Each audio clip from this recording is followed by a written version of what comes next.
Hey guys, Grown-Ass Nerd here again, and welcome to another episode. Today we're going to be talking about the newly announced PlayStation Classic coming out on December 3rd of this year.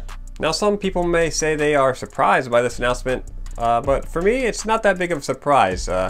Considering the success that the NES Classic and the SNES Classic have had over the past couple of years, it's no surprise that these other big gaming companies are trying to duplicate that success, and I think Sony PlayStation is in the right place and the right mind to be doing this. I don't necessarily see them copying Nintendo. Sure, in a way they're trying to reach that retro success, but Sega really started it first. They had the AT games or AT games, whatever you want to call them. Put out the Sega Genesis where you could actually put the cart in, and it came with a huge amount of games applied to it. Sure, it wasn't the best quality, but I remember that coming out years ago. I was still back in the States when that popped up, and I happened to go into, I think it was a Rite Aid, and I saw it up there for like 20 or 30 bucks, and I was like, wow, that's pretty cool. It comes preloaded with all these games, and you can even play your carts on it, and it comes with those wireless controllers, even though they are pretty crappy. I picked it up anyways, and I messed around with it, and I thought it was pretty neat. And over the years, they just upgraded it, and then all of a sudden, a couple years ago, the NES Classic comes out, and it's huge, it's blowing up, and you know, Sega's like, you know, has been doing this for years already. So if anybody's copying anybody, I would say that Nintendo copied Sega first for the big miniature or classic plug-and-play style type console. Now, because Nintendo was so successful in their NES and SNES Classic Mini Editions, of course that sparked Sony's interest, and Sony wanted to dip their hand in the bucket there. So for any of you that are out there surprised, I don't know why, you shouldn't be surprised at all. I'm sure Xbox and Microsoft is looking into this now too. I wouldn't be surprised if they came out with one a year or two later from now.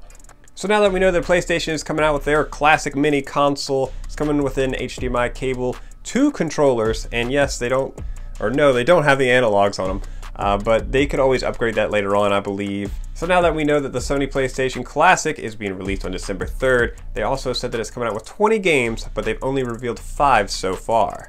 So we're going to go over the 5 that were released already, and we're going to speculate what the other 15 might be, or what I hope they'll be. First up, we have Jumping Flash. Launched in 1995 for the Sony PlayStation, Jumping Flash is a 3D platformer that has you play as a robot rabbit named Robbit. It was designed to really show off the PlayStation's abilities for a true 3D gaming experience. It even holds the world record for being the very first platformer in true 3D. Although the game was the first of its kind and set the bar high, it was quickly overshadowed by later 3D games that had more memorable characters. Now next up, it's no big surprise, this huge RPG on the PlayStation, that is Final Fantasy VII.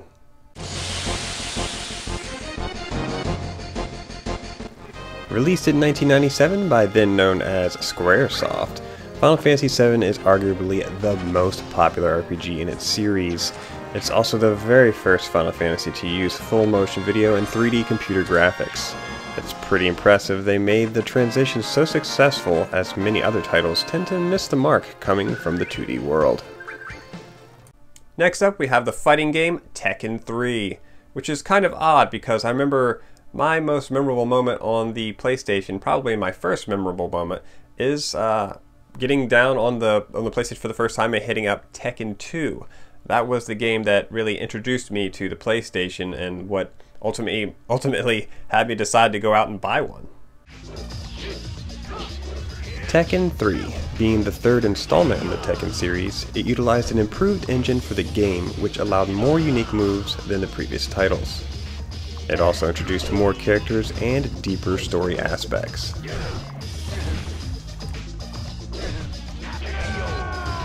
Next up, we got a racer, and that is Ridge Racer Type 4.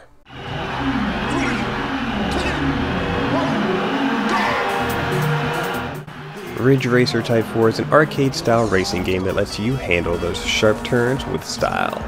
Released in 1998 for Japan and later for the US in '99, Type 4 is a smooth ride. Take on the grind of unlocking all 320 cars to get that almighty Pac-Man car. And lastly, at number 5, we have Wild Arms. Considered one of the first RPGs to come to the Sony PlayStation, Wild Arms was created with a Western American setting by the Japanese. The game mostly features 2D graphics for normal gameplay, however switches over to 3D for all of its battle sequences. The game got a remake in 2003 for the PlayStation 2, which expanded the game with more story, characters, and a remastered soundtrack. Alright guys, now that we've went over the 5 games that have been revealed already, let's speculate on the remaining 15. Now I've got to say, some of you have watched videos of mine in the past. I'm pretty sure you know what my number 1 pick is to be on the PlayStation, and that has to be another racing game, and that is Jet Moto. Jet Moto for me was an awesome classic for the Sony PlayStation. It's an awesome game, awesome racer. I had so much fun with it, and most importantly, it was the game that I was best at amongst my friends. So I definitely want to see that come back and resurface, and I really hope that's one of the remaining 15 that they choose to release. Now next up at number 7, I'd like to see them reveal a Castlevania game. That is Castlevania Symphony of the Night, which is no surprise as a lot of people are talking right now about how they really expect to see this revealed on the Sony PlayStation Classic. Next up at number 8, I know this is going to sound a little silly, but it wouldn't feel right without them having Crash Bandicoot on this. It sounds silly because they've just done some remasters and re-releases on the Nintendo Switch, PS4, and Xbox, so why would they go ahead and put the original version on the PlayStation Classic? It just wouldn't make sense because everyone's going to be playing the remastered edition, right?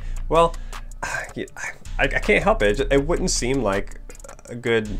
it wouldn't seem like our original PlayStation. It wouldn't seem very classical without that Crash Bandicoot in there, because I associate Crash Bandicoot with the Sony PlayStation hands down, especially with all the crazy commercials they used to put out against Sega and Nintendo and such.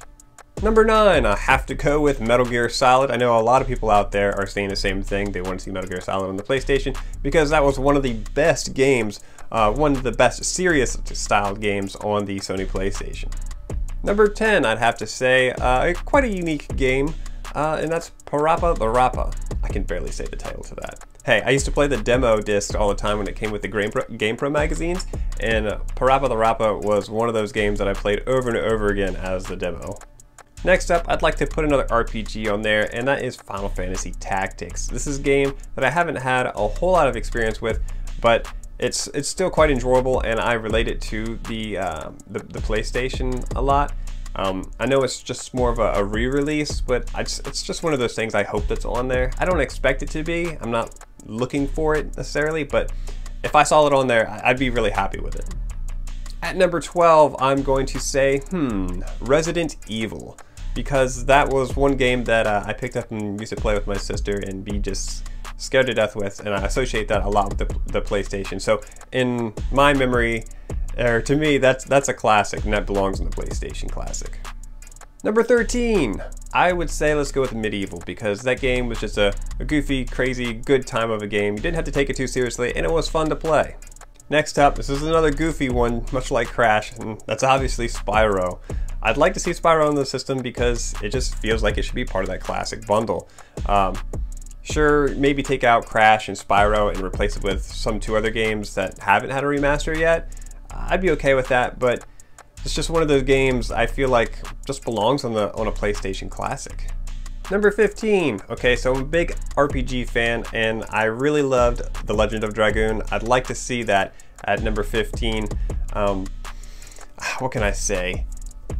I love the RPGs, and the PlayStation had some of the best RPGs out there. So for a classic, you know, that just seems to fit for me. So Twisted Metal 2 was one of the best Twisted Metals I'd ever played. 3 was alright, but it was kind of going into like a too much of a 3D like plastic type look. I don't know if I'm explaining that right, but Twisted Metal 2 was the one that nailed it, I believe, right after 1 came out. Twisted Metal 2 just had the right smooth gameplay, the formula was right, it was all awesome, it was good. I had a ton of fun on it with friends, and I'd love to see that on the PlayStation Classic. Another game I'd like to see is Tomb Raider. The Tomb Raider series was great back in the day. I'm not sure if that quite holds up nowadays because of the graphics of the new one compared to the olden days, you know. There's a big difference, and sometimes when I'm looking at the screen for the older Tomb Raider games, I kind of can't tell what's what, like a wall from like a path in the ground. I can't tell the difference. Sometimes it looks a little, it's way too blocky and really weird. I guess my eyes are just spoiled to the new gen consoles now, but every now and then I can't really tell what the heck is going on and how I could tell back in the day what was going on. It was just crazy. But Tomb Raider's a classic to me, and I think that earns a spot on the Sony PlayStation Classic. Okay guys, another RPG, Xenogears. It's very popular and it's very expensive these days if you want to get a good complete copy. So I feel like putting that on the PlayStation Classic would alleviate a lot of people from having to go out and find a physical copy or download the ROM or ISO. Yeah, it'd make it more obtainable and open up a lot more people to a really good RPG. Next up, Destruction Derby. Destruction Derby, I had a blast on back in the day, and oh my gosh, I'd love to see that re-released. And whew, yeah, it was just like so realistic back in the day. Nowadays, you know, it doesn't look as real, but it's still hella fun to play and bash into other cars and just have a ball. Lastly, I gotta say, I'd hope for a Tony Hawk's Pro Skater game. I remember that came out on the Sony PlayStation, and it was a lot of fun. I remember competing with friends via memory cards on getting high scores on certain tracks and unlocking all the stuff that's in the game. Yeah, I remember waking up early in the morning before school. I'd wake up extra early before going to school. I'd hurry up and get ready for school real quick, and I'd sit and plug in my memory card and try to beat my friends' high scores on the Tony Hawk. It was a good time, so I associate that with another classic for the Sony PlayStation. Alright guys, that about does it and wraps it up for this video. Please comment down below on what you would like to see on the Sony PlayStation Classic, or if you agree with some of the ones that I'm speculating here or hoping for. Man, I hope. But I'm super excited that they only announced 5 and didn't announce all 20 of them, because it leaves kind of a mystery, and I really think they haven't quite decided what the remaining 15 are. I think they want to really you know, search around the internet, you know, videos like this and comments in the comment section on what people are really looking for and hoping for, because they don't want to make the wrong decision. They want to give you what you want. Also, with the Sony PlayStation Classic, it's funny that they announced that right on the Nintendo Direct. So they're trying to take away some of the flame, some of the fire from Nintendo, obviously. It's very deliberate. And I feel like they're not done. I feel like there's more tricks up their sleeves with this Sony PlayStation Classic. I think eventually they will come out with the DualShock controllers, because some of the games out there just play with the DualShock controls. You need those controllers there, you need that extra control. But I feel like they're going to come out with those eventually, just like the Sony PlayStation did. I don't see that being a huge problem. I'm okay if they don't either way. I'm a collector, you know, I've got all the Nintendo ones already, but yeah, I think they got more tricks up their sleeve, and they're definitely, you know, they're hiding something. So I think they're going to come out with something strange. Heck, it might be more than 20 games. I wouldn't be surprised if they're like, oh, surprise, it's 30 games, or some kind of hidden feature in this game. I think they're really trying to outdo Nintendo, trying to take that step up. Alright guys, I'll stop rambling on.